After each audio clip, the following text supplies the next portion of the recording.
Welcome to Alive and Well, the podcast for the new era of high achievers. You're done burning out, and you're ready to lead, work, and live in a rhythm that honors both your brilliance and your body. I'm your host, Michelle Grosser. I'm a trial attorney turned nervous system strategist, and I've lived the burnout story. I know what it's like to chase your goals at the expense of your well-being. And I also know it doesn't have to be that way. Here, we're redefining success. It's where productivity feels peaceful, boundaries feel like freedom, and energy comes from within. Each week, I'll share practical tools for nervous system regulation, time mastery, and somatic strategies so you can show up with clarity, calm, and confidence in every part of your life. Because you, my friend, were given a spirit of power, love, and a sound mind. So here's to life and living it fully. This is the path to feeling alive and well. Let's dive in. Thanks for being with us today. Let's be real. If you're feeling anxious, maybe shaking is the medicine, right? Breath is the medicine. Movement is the medicine. And I love this medicine because it is natural and it is good and it is necessary. But here's the thing. I don't do Band-Aids. We don't do Band-Aids here. And if we're experiencing all these symptoms of dysregulation, like on the daily, it begs the question, why, right? Like what's going on in your brain, in your body? What's going on in your lifestyle? What's going on with your relationships? What's going on with your emotions that's causing these symptoms of dysregulation and burnout to begin with, right? And then how can I optimize these things to support a life where I'm not feeling so dysregulated all the time? Ultimately, that's the goal, right? I want to have tools to regulate when I need to use them, but I don't want to be dependent on them to get through the day, right? Because I'm finally at a point where, for the most part, I'm waking up feeling grounded, confident, calm, excited to start the day.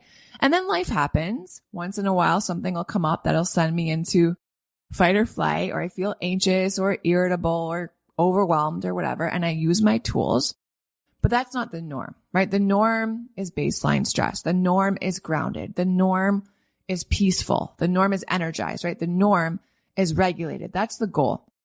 So today what I want to do is I want to dive into why your nervous system might not be calming down, right? Even though you have all the tools, you're trying to move, you're trying to use the breath work, you're trying to do all this different stuff. Why might you still be experiencing all of these symptoms of dysregulation? So let's unpack what might be really going on under the surface. And then more importantly, I want to give you guys some foundational habits for lasting resilience and calm in your body and in your nervous system. So by the end of this episode, I want you guys to understand why some of the things you're doing are probably shooting you in the foot, right? They're not setting you up for success. I want you to have these secrets to long-term nervous system regulation, and I want to help you break free from kind of that feeling of constantly being on edge. And then I want to share a little bit about how the Burnout Recovery Blueprint can make such a big difference. You'll learn how to settle your nervous system. And then what we'll do is we'll introduce these habits to really help to support resilience. That's the goal. I want to teach you guys how to increase your capacity to handle life without feeling overwhelmed all the time. These are the life skills that most of us needed to learn that we were just never taught. But I'm here to tell you guys it's not too late, right? We can learn these things now. And what's so cool is that once you learn these things inside of the Burnout Recovery Blueprint, you turn around and you can teach these things to your kids, right? They need these tools too. They need to learn emotional regulation and how to handle their fears and their anxieties and how they can feel safe in their bodies. And they need to learn how to set boundaries and what to do with anger so it's expressed in a healthy way and how to manage their stress, all these things. I wanted to teach these things to my kids too.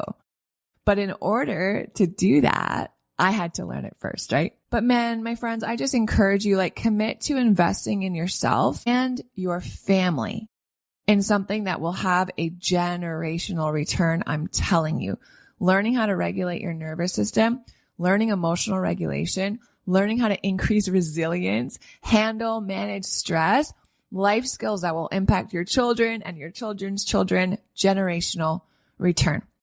Okay, let's talk about why your nervous system might be struggling to calm down. I think the reason why so many of us struggle to calm our nervous systems, a lot of it is just societal and the life in which we're kind of plopped in to living, right?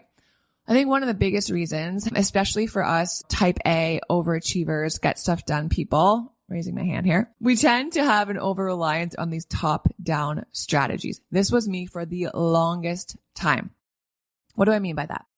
Top-down strategies are the tools that rely on your thinking brain. They rely on your prefrontal cortex. And they rely on your prefrontal cortex to manage your body's stress response. So think of things like trying to rationalize your way out of anxiety, right?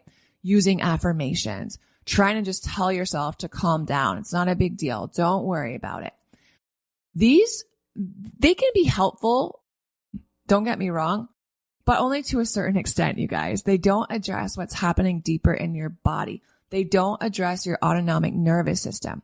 Because when your body is in fight or flight, when you're already feeling irritated and overwhelmed and anxious and angry and all these things, your survival brain is running the show. Your logical brain, that part of you that wants to rationalize everything, offline, you guys. It's literally shut off. And here's the thing about your survival brain that's online when you're in fight or flight. That survival brain, friends, it don't speak a verbal language. It doesn't speak a verbal language. It doesn't understand words. You cannot just tell yourself to calm down. Words are not the language of our body. How does our body communicate? Our body communicates not through words, not through language, but it communicates through movement, breath, sound, touch, all of these different things, right? All these different portals to our nervous system, but not through verbal language. So what does that mean? It means no matter how much you try to think your way to calm, your body's stress response is going to keep running the same program, right? Or maybe you're feeling like super anxious about something or really sad about something or really angry about something. I mean, I have clients all the time who come to me and tell me all of these things that they're dealing with in their life, right? And these are things that rightly so are making them feel really angry or really sad or really frustrated, really annoyed, right? And I'll say, and they'll come to me and they'll say something, they'll tell me their story and they're like, man, I'm just so sad about it, right? It's awful. So this is so unfair, right? Just so angry. And I'm like, yeah, for sure. Like that makes a lot of sense that in this situation, you would be sad or angry, right? But I've heard you talking a lot about how sad or angry you are, but have you allowed yourself to actually feel sad or angry, right? What does that mean? Have you actually allowed yourself to cry? Have you like stomped your feet like you were having a temper tantrum? Have you yelled, right? Have you hit anything? Like you're intellectualizing these emotions. You can talk to me about them. You're aware, right, that they're kind of there under the surface. You can even journal about them. You're understanding them. Maybe you're trying to justify where they're coming from, but you're not actually feeling them. And most of us just haven't been taught how to actually complete that stress cycle. Like stress isn't just a state of mind, right? It's not just something that's it's a full body experience. And when we experience stress, our bodies prepare us to respond, right? We know there's a physiological response to stress. Our heart rate increases, adrenaline pumps through our veins. Every cell in our body is primed for action. But in our modern life, what do? We don't follow these impulses, right? We don't get like angry and then actually feel angry. We get super angry and then we stuff it down because we have so much stuff we have to get done. And then all of a sudden, we're feeling resentful or we're just frustrated by the smallest things or we're making a snide comment here or there. We just want to roll our eyes or, whatever it is, because we're not actually following through on these impulses. We're so sad about something. We're so frustrated or disappointed about something, but we don't make the space to actually feel that, right? Maybe it's something that's going on with our kids. Maybe it's something in our marriage, our health. And we don't cry about it, right? We don't feel that pain. We can talk about it. We can intellectualize it. We can think about it, but we don't allow ourselves to follow the impulse of the emotion. We freeze. We suppress the feelings. We push through. And what happens? That stress energy stays stuck in our bodies. And what does that do? It keeps our nervous systems on high alert. So many of us just aren't addressing the root causes of our nervous system dysregulation, right? We don't have clear boundaries. We don't have good coping mechanisms for stress. We're missing key components: movement, stillness, play. It's what I want to talk about in a second. Foundational elements. And this is what we dive really deep into inside of the Burnout Recovery Blueprint, you guys. These aren't just nice to have things. They are essential for creating a life that feels peaceful and calm and grounded and present, right? Creating a regulated, resilient nervous system.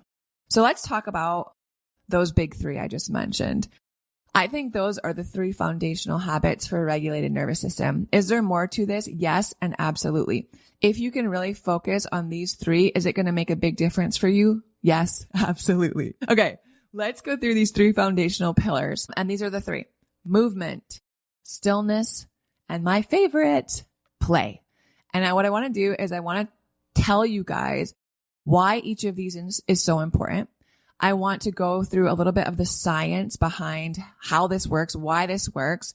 I want to give you a really practical way to implement this tool. And then I want to tell you why you should care, because we all have so much stuff that's vying for our time and energy and attention. And I want to tell you why you should care about each of these three things so you can put it into practice. Okay, let's start with movement. You guys, when you're being chased by a lion, what do? You run, right? Your body does not know the difference between being chased by a lion and the stress of having, a full day of seeing clients and meetings, but your kid's homesick with a fever. Stress is stress, right? I can't tell you that enough. Stress is stress. Your body doesn't do a good job of differentiating actual life-threatening stress and this perceived threat, right? Stress is stress, and moving is the single most efficient strategy for completing the stress cycle. Why it's important. When your body enters fight or flight, you guys, it prepares for action. We just talked about this. Your muscles tighten, your heart rate increases, right? Energy floods your system. Your body releases stress hormones, so cortisol and adrenaline. All of these physiological responses are designed for survival, right? To fight or flee from a threat. In modern life, our threats look really different than they did thousands of years ago, right? The threats, and I say that in air quotes, the threats we face: work stress, finances, health, parenting, marriage, our own friendships and relationships, emails, right? Crying kids, sick kids, kids who don't sleep through the night. Our modern day threats don't require the same level of physical action. We don't have to actually run or fight these threats. But without completing that stress cycle, without discharging this pent up, built up energy, our body stays on high alert. And then over time, that leads to chronic tension, chronic anxiety, and burnout. Here's the science behind movement. Movement helps to signal to our brain that the threat has passed, right? Our brain, stress is stress, so our body's like, threat, fight, flight, right? If we just sit there, the alarm gets louder, you guys. Our brain is like, you're not doing anything. This is really bad, right? That line is getting closer and closer and closer. I can smell it. But if we move, if we work out, if we lift weights, if we stretch, if we walk around the block, you guys, our body is getting the signal and sending it to our brain. Oh, we're moving. We're doing something about this. We're evading the threat, right? We're responding to the alarm system that's going on in our brain. It signals to our brain that we're now safe. We've evaded the threat. The danger has passed, and it allows our body to what? Complete the stress cycle, return to our baseline, that parasympathetic rest and digest regulated state. And the research supports this, you guys. The research in somatics, the research in trauma recovery shows that physical movement plays a critical role in helping us to release our stored stress and regulating our nervous system. So what does this look like? I talk about it all the time. So many easy ways. Again, I'm not trying to give you guys 2-hour routines. Incorporate these things into your lifestyle. That's the goal. You're feeling anxious, nervous. Let me backtrack for a second. We experience stress every single day. True or false, right? We experience stressors every single day. We should manage those stressors and have opportunities in every single day to release those stressors, right? We're in and out beings. Everything that we consume has to be released, right? The things that we eat comes out. The things that we drink comes out. The air that we breathe, right? It comes in, it comes out. The same has to be true for stress. So if we are quote unquote consuming stress, experiencing stress every single day, there's a physiological response in our body. We have to be intentional about creating space to discharge that stress every single day too. So movement, if you have a workout, movement, exercise routine already, amazing. Good on you. And I know that you are experiencing the benefits of that movement. And that's why you prioritize it, right? Keep it up. If you don't overthink this, you guys. Every morning, every afternoon, every mealtime, right? Can you shake it off? Can you spend 2 or 3 minutes just shaking your body, shaking your arms, shaking your legs, right? Wiggling around, shaking off the stress like water from a wet dog. Walk. Can you walk? Can you go for a short walk? Focusing on the rhythm of your steps. It's so good. It provides that bilateral stimulation we talked about in the last episode, which helps regulate your brain. Not to mention, right, that our body needs sunlight and fresh air. The movement outside is so good. And again, it doesn't have to be this big complicated thing. On your lunch break, right? Can you make it a 45-minute lunch break and go for a 15-minute walk, right? Can you put your coffee in a to-go mug and go drink it outside while you walk around the block? Can you go for a walk with your family after dinner? 10, 15 minutes, guys, makes a big difference. And one of the best ways I think to move your body on the daily is, guys, just put on your favorite song, favorite soundtrack, favorite album and dance. Kitchen dancing, bedroom dancing, bathroom dancing, front porch dancing. I don't care where you do it, in your car. Moving your body to music in this playful, unstructured way is so flipping good for regulating your nervous system and releasing and discharging stress. Okay? Why should you care? If you are anything like me, high achieving, juggling all the flipping things, right? Work, family, endless to do stuff. Movement is the quickest and most effective way to reclaim your calm, reclaim your sense of being grounded, reclaim the ability to be present with the people and things you care about. It's not about this like CrossFit routine. It's not about hitting the gym.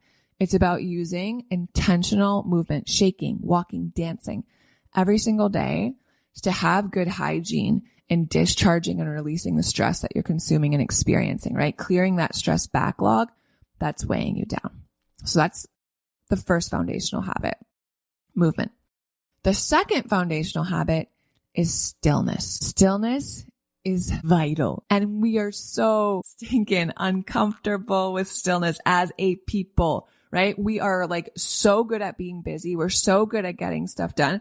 But you want me to just sit and do nothing for 10 minutes? Like, you might as well torture me, right? But it's essential because that's where our nervous system shifts from activation into a state of restoration and healing. And until and unless we are being intentional about creating these moments of rest, our body stays in that kind of, well, maybe low grade, maybe high grade stress response.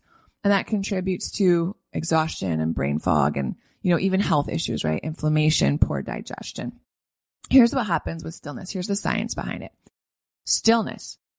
And when I think of stillness, the way I think about it is not necessarily sitting there and doing nothing. I think about stillness as really limiting the input, right? The stimulation input, the information input, the sounds input, the requests input, limiting those things, right? Dimming the lights, turning off the TV and the music and all the sounds, right? Not like consuming information in that moment. Stillness activates our vagus nerve. That plays a key role in our parasympathetic nervous system. So things like breathing, body scans, progressive muscle relaxation, all of that helps increase our vagal tone, which helps regulate our heart rate and our blood pressure and our emotional state. It supports neuroplasticity, right? Our brain's ability to rewire itself and heal. All of that happens in moments of stillness. So what can that look like?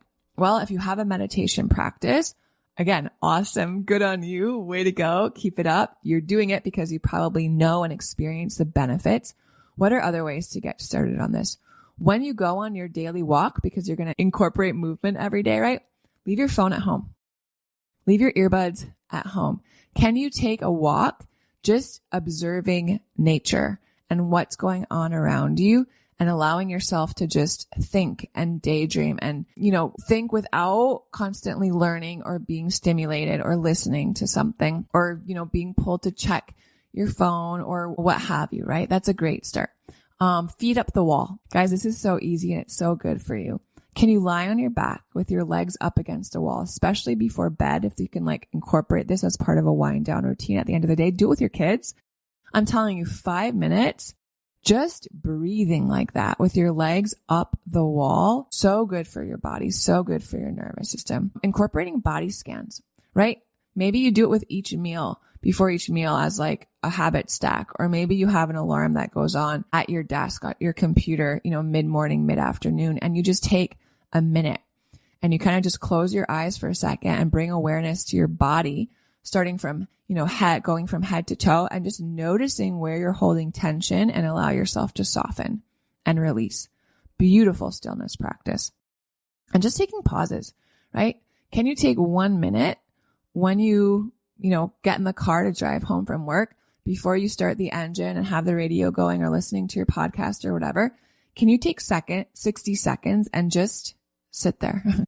Close your eyes. Notice your breath, right?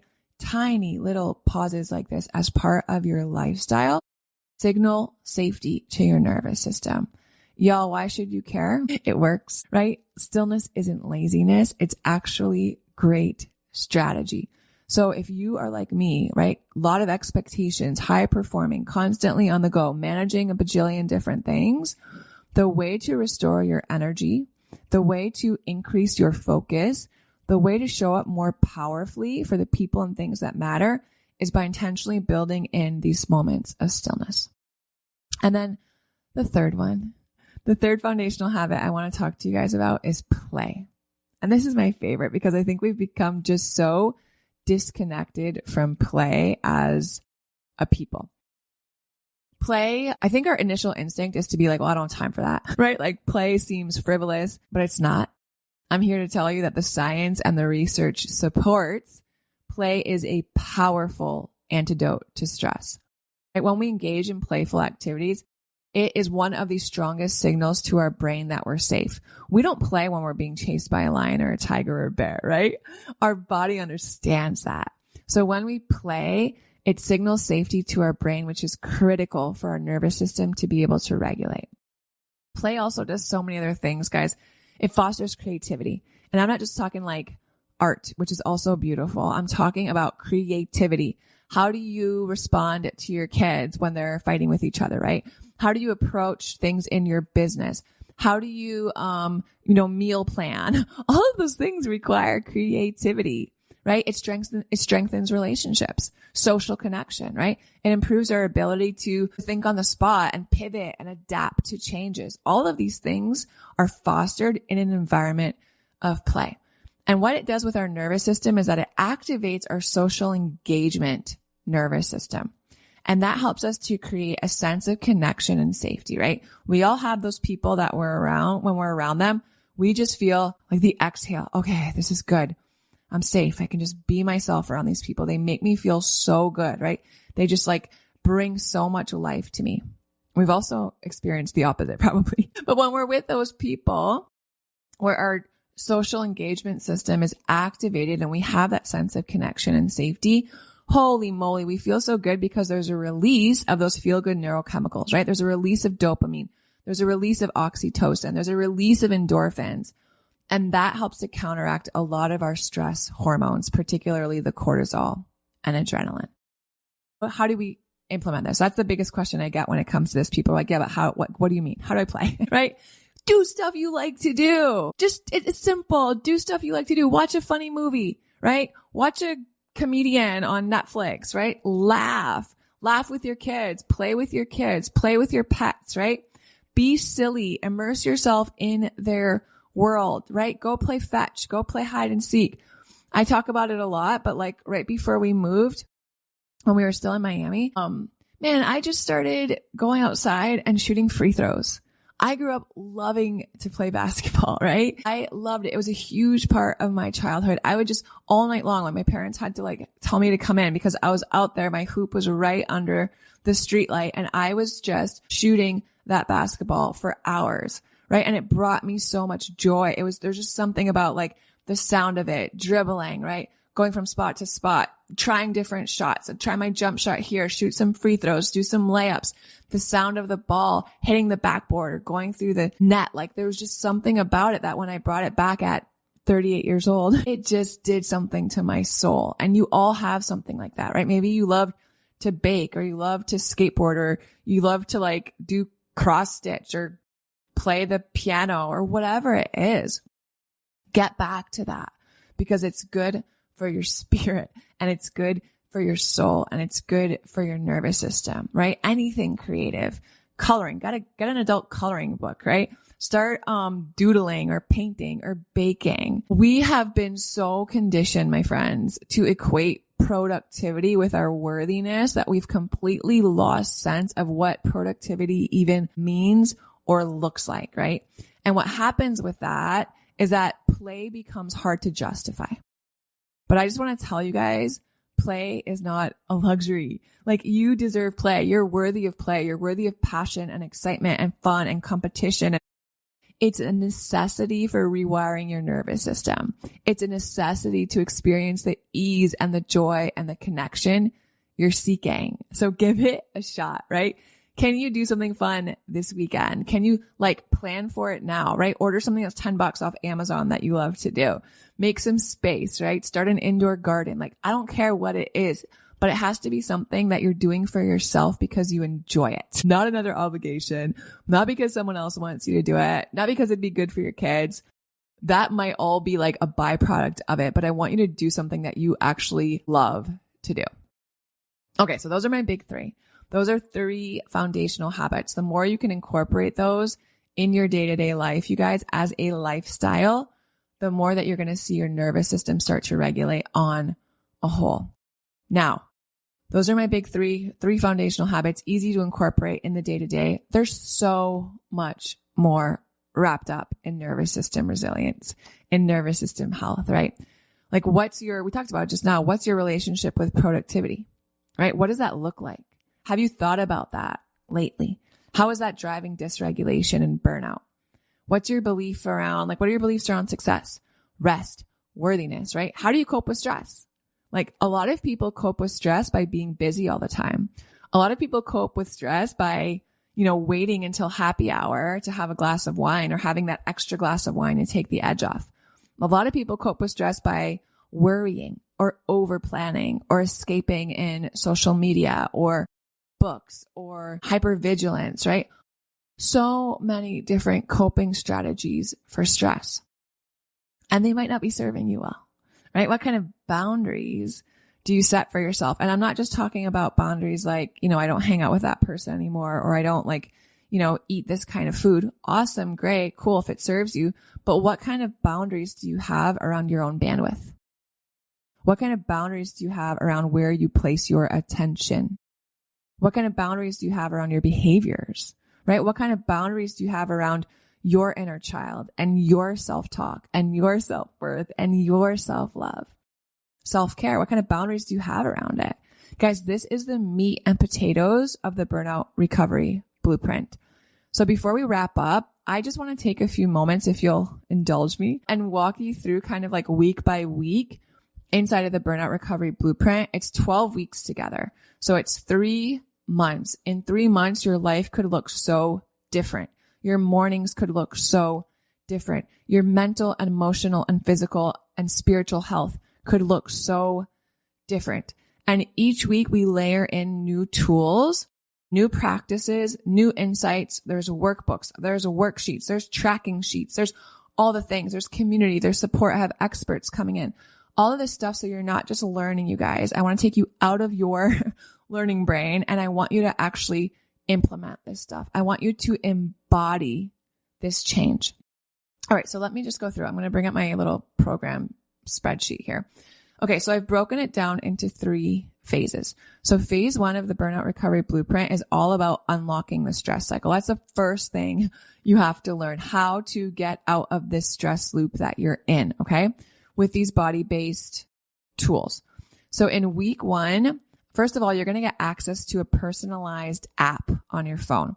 In that app, you're going to be tied to me as your trainer, your nervous system trainer. And in that app, you're going to track the state of your nervous system every single day. So you're going to track it subjectively. You're going to report how you're feeling in different categories. And then you're also going to track it objectively. You're going to measure your heart rate's variability with your phone's camera. And then the app's algorithm will propose nervous system balancing exercises, body-based exercises that take 2 to 3 minutes that will help you shift the state of your nervous system. So everyone gets access to that app with a code to link to me as part of the registration in the Burnout Recovery Blueprint. So you're going to get access to that. And then in week 1, we're really going to set you up for success. So we're going to talk about expecting resistance to change, right? We're going to make sure that you're all set to go. And then in week 2, we're going to start step 1 with the mind-body connection. So this is where you guys are going to learn on your own time in pre-recorded trainings that you can watch anytime, anywhere, and you can listen to them. So you can listen during, in the car pickup line, you can listen on your commute, you can listen while you're folding laundry or getting ready in the morning, and learning how to close the stress cycle. Inside these modules, I'm so excited because this is where we're going to have our somatic playlist library. I am recording so many different short videos, meditations to help you guys access the gateways of your body to complete the stress cycle. So think of somatic practices for breath, sound, movement, touch, right? 5, 10, 15-minute practices. So you can go in if you're feeling overwhelmed or angry or stressed or sad or frozen and just hit play on whatever you need in that moment. And it's there and available for you. I'm so excited about this. In week 2, I'm hosting an Eliminating Overwhelm workshop. This is going to be amazing. I'm so excited about it. We're going to talk about my weekly planning system that I've been using forever. I do this on Sundays. It takes me like half hour, 40 minutes. I want to teach it to you. I want to give you the workbook that I use, that I've created for you guys. And we're going to go through it in real time, and you can plan out your week, and then you can use this going forward. So we're going to identify all of your energy leaks, and then we're going to come up with an action plan to eliminate overwhelm in your week. This alone is worth the price of admission, you guys. It's going to be awesome. And then in week 3, I have in our live call, we're going to do a guided body scan and somatic release. So I'm going to walk you through a complete release. You're going to release so much tension, so much stress. You're going to come out of this thing feeling so energized, so relaxed. And then the recording for all these live calls are going to go up in our little back-end database. So you guys will be able to go back and do this release anytime you want. You can do it in the evenings before you go to bed. You can make it part of, like a Saturday routine where you do this with your kids. But this is going to be such a powerful thing for you to have in your back pocket when you need it to release stress and tension from your body and create space.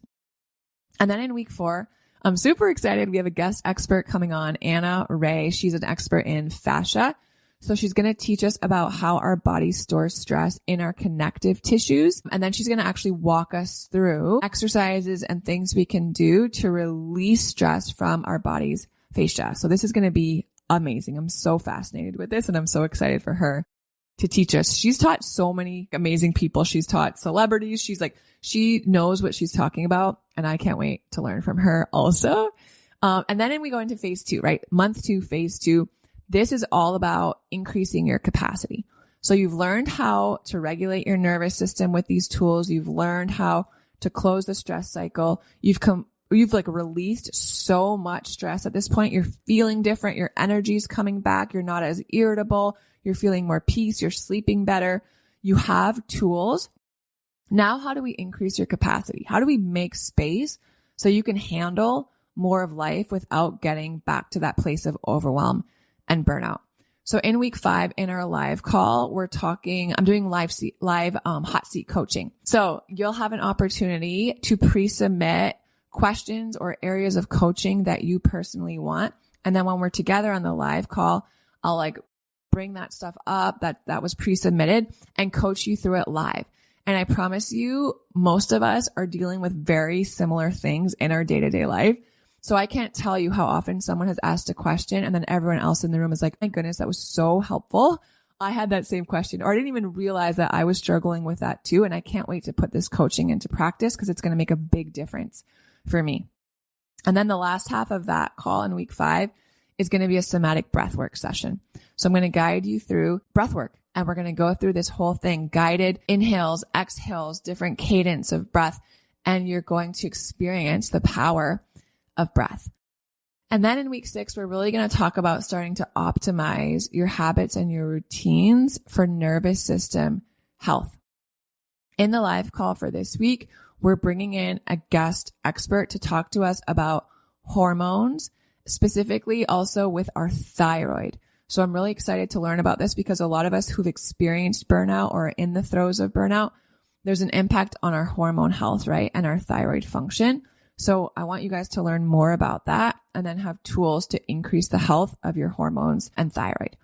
And then in week 7, we start to switch into mindset stuff. So we're going to spend a lot of time here talking about your behaviors and your beliefs, because ultimately those are driving how you're showing up every day. And ultimately how you're showing up every day is what has contributed to your burnout, right? So in week 7 in our live call, we're going to have a workshop on, I call it surviving to thriving, but it's really going to be a workshop about how you currently manage and cope with stress. So I have all of these different coping mechanisms listed out, and you're going to kind of go through them and identify the ones that you tend to kind of latch onto when you're feeling stressed out. We all have them. And then we're going to really explore, and I'm going to teach you ways to shift those coping mechanisms so that they serve you better, right? We're going to look at why we do them. We're going to look at how they serve us well. We're going to look at how they don't serve us well. And then we're going to brainstorm ideas and ways that we can set parameters and boundaries around those coping mechanisms so that they really serve us well. And then in week 8, the last week of phase 2, month 2, all about emotions. This is probably my favorite module because most of us have no flipping clue what to do with our big emotions. Like when we are angry, when we are ragey, when we are frustrated and annoyed and just so irritable, we feel so much guilt and shame around that. We don't know what to do with it, right? So I want to teach you guys because it's so powerful. And then, like we were saying, you can turn around, you can teach this stuff to your kids, which is so awesome. And then in our live call for week 8, I'm doing a workshop around our inner critic. So many of us, especially as high achievers, we have a strong inner critic. We have a part of us that is really demanding and want things to be, dare I say, perfect, right? But a lot of times that doesn't serve us well. So I want to explore that. I want to teach you guys what to do with your inner critic and how to really harness the power and befriend your inner critic in a way that's going to serve you really well. And then we jump into phase 3. This is the last month of coaching. And what we do now is that you've learned how to regulate your nervous system. You've learned how to increase your capacity. Now we protect all that goodness, right? We protect your joy. We protect your highest self. How do we do that? We start with talking about boundaries. So I have a training on boundaries. I think it's really different than how most people teach boundaries. I've gotten great feedback about it, so I'm excited to teach it to you guys. And then we have a guest expert coming in for a live call here to teach about time management and healthy productivity that actually works for busy moms. So I'm super excited about that. Again, just that I think is going to give you guys so many practical tools, stuff you can start to implement to really manage your time and energy well. And that's going to be awesome. And then we take a look at your mindset, and we have a couple modules about mindset because that's important too. And in the live calls for these weeks, we look at reframing our paradigms. So we all have ways in which we see the world that we're not even aware of, right? We all wear these kind of rose-colored glasses, if you will, that are tainting how we see things based on our own life experience and our expectations and all these different things. So we take a look at those and then talk about how they're serving us, how they're influencing how we act and think, and how we can just bring more intention to them. And then we also have a workshop about our limiting beliefs, because we all have limiting beliefs that are impacting our workspaces and our parenting and our marriage and, our own confidence, and thus how our nervous system feels safe in different spaces. So that's going to be really powerful too. I'm really excited about that. And then we have a celebration party at the end of this all, where you guys are going to reflect. I'm going to give you these prompts and you're going to reflect and you're going to share your wins. Every week we're doing tracking of how we're feeling. So you're going to share your progress. You're going to share all the growth that you've experienced and the transformation. We're going to put together a sustainability plan so you guys leave this and it doesn't stay here, right? Like I want you to carry this on forever. I want this to be sustainable for you. I want you to continue to feel really flipping good. And then you're going to write yourself some permission slips, right? Giving yourself permission to feel good, permission to take care of yourself, permission to prioritize yourself and prioritize your health, permission to have fun, right? And be lighthearted and to get everything right all the time. And I think it's going to be really beautiful. So that is the general structure. If you're still here with me, thank you for listening. And honestly, the best part of Burnout Recovery Blueprint is that you guys don't have to do it alone, right? There's so much support. There's live support with me. There's all these calls you've just heard about. There's hot seat coaching. And then there's a community of women who get it, who are in it with you, all of us in it side by side. So if you're looking for quick wins, if you're looking for a total reset, everything you need is in this program, the tools and the structure that you need to heal and feel like yourself again. I just love you guys so much. I'll talk to you soon. If you love Mommy's Podcast, leave a review. Thanks for listening to Alive and Well. If today's episode resonated, would you do me a favor? Take 30 seconds and leave a 5-star rating and short review. It really helps to get this show out to other people just like you who could also use the information in this podcast. And if you're ready to take the next step in regulating your nervous system, download my free Nervous System Reset Guide. It's linked right in the show notes.